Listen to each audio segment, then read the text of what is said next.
Hello everybody, bonjour à tous, Matt Grenet du cabinet La Pérouse Finance. On se retrouve comme à notre habitude maintenant pour notre speakeasy du mois de novembre. Alors, si il y a des sujets que vous avez envie qu'on traite, n'hésitez pas à nous le faire savoir en commentaire et à nous faire un petit retour sur la vidéo d'aujourd'hui, savoir si le contenu vous a plu et si les informations partagées vous ont apporté une connaissance que vous n'aviez pas avant.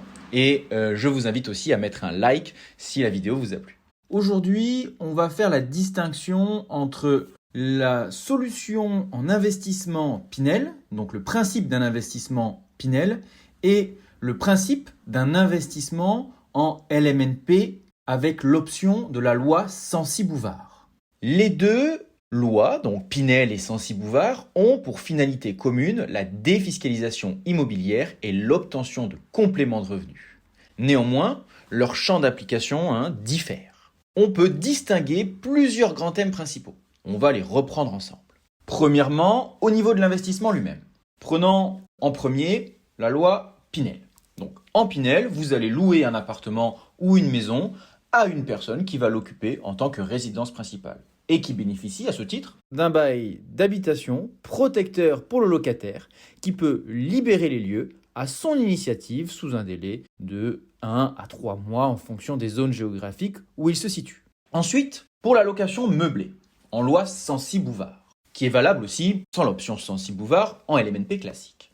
On prévoit la location d'un appartement à une société d'exploitation, c'est-à-dire un gestionnaire qui va s'occuper, lui, de faire le business de la résidence gérée en question, qui elle-même va sous-louer l'appartement au locataire final. Donc admettons qu'on choisisse une résidence gérée senior, le locataire final est le senior, avec lequel le propriétaire n'a aucun rapport ultérieur. En conséquence, vous êtes protégé dans ce cadre par un bail commercial. Donc un bail commercial qui est sur une durée longue par rapport à un bail d'habitation où on est sur des baux plutôt aux alentours de 9, 11, parfois même 20 ans, 18 et ainsi de suite. Et l'engagement du locataire exploitant est un minimum de 9 ans ferme vis-à-vis du propriétaire. Cela permet d'avoir une visibilité sans risque d'absence de locataire. Donc deuxièmement, on va reprendre les points importants. Donc dans le cadre d'un investissement en LMNP, que ce soit avec l'option Bouvard ou classique, la qualité du bail commercial qui vous lie à votre locataire exploitant, dans le cas de la location meublée en résidence gérée, il existe des investissements où votre locataire prend à sa charge l'intégralité des charges en cours de vie du bien, ainsi que les remises en état et que la taxe foncière, le cas échéant. Troisième point, l'avantage fiscal dont vous allez bénéficier. Donc, dans le cadre du Pinel, vous allez avoir une réduction d'impôt de 2% du montant de votre acquisition augmenté des frais de notaire. L'avantage fiscal est sur 6, 9 ou 12 ans à compter de la livraison. Cet avantage fiscal vous est consenti en contrepartie d'une baisse de loyer vis-à-vis de votre locataire occupant de l'ordre de 20% en fonction des zones géographiques où va se trouver la résidence en question. Dans le cas du LMNP, Bouvard, vous allez bénéficier d'une réduction d'impôt de 1,1% du montant de votre acquisition augmenter des frais de notaire, et ce pendant 9 ans. Cet avantage fiscal concerne une acquisition de biens dans une résidence étudiante ou senior, ou dans une résidence pour personnes âgées dépendantes. En cas de revente avant ces délais, ce qui est toujours possible sur l'acquisition d'un bien immobilier, l'administration fiscale vous demandera de rembourser l'avantage fiscal obtenu, car vous n'aurez pas respecté le délai minimum de détention fixé par la loi.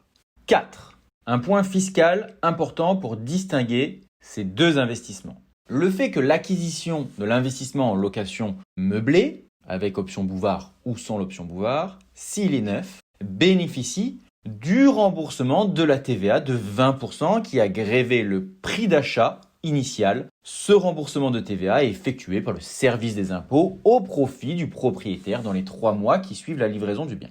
En résumé, pour ce qui est de la loi Pinel, vous allez bénéficier d'une réduction d'impôt de 18% sur 9 ans, donc 2% par an, en échange d'avoir mis un loyer inférieur au prix du marché à votre locataire.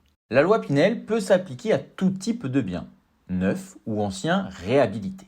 Pour bénéficier de la réduction d'impôt, le logement doit être loué nu obligatoirement, à usage d'habitation et constituer la résidence principale du locataire. Vous allez pouvoir également le louer à un membre de votre famille s'il ne fait plus partie de votre foyer fiscal.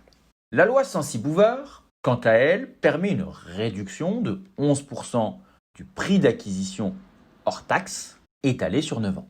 Contrairement au Pinel, la réduction Censi-Bouvard ne s'applique qu'aux biens neufs ou de plus de 15 ans ayant fait l'objet d'une réhabilitation. Cette réduction d'impôt sur le revenu est octroyée uniquement en loueur en meublé non professionnel, LMNP.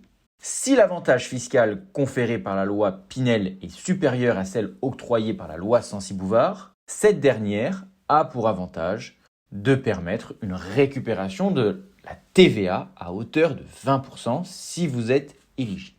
Voilà, j'en ai terminé aujourd'hui. C'était une synthèse rapide, vous l'avez compris, entre la comparaison de l'investissement en loi Pinel et un investissement en loi Censi-Bouvard. Maintenant, si vous voulez qu'on le regarde vraiment propre à votre situation et qu'on fasse les simulations ou qu'on vienne un peu plus dans le détail de comment ça se passe, le pourquoi du comment des deux possibilités, c'est avec grand plaisir.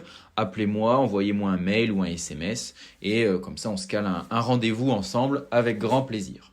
Je vous souhaite une excellente journée, je vous dis au mois prochain et n'hésitez pas, comme je vous l'ai dit, laissez-nous des commentaires pour nous indiquer si le contenu vous a plu et que c'était clair pour vous et aussi les autres sujets que vous souhaitez qu'on traite. N'oubliez pas surtout de mettre un like à notre vidéo si elle vous a plu. Merci beaucoup.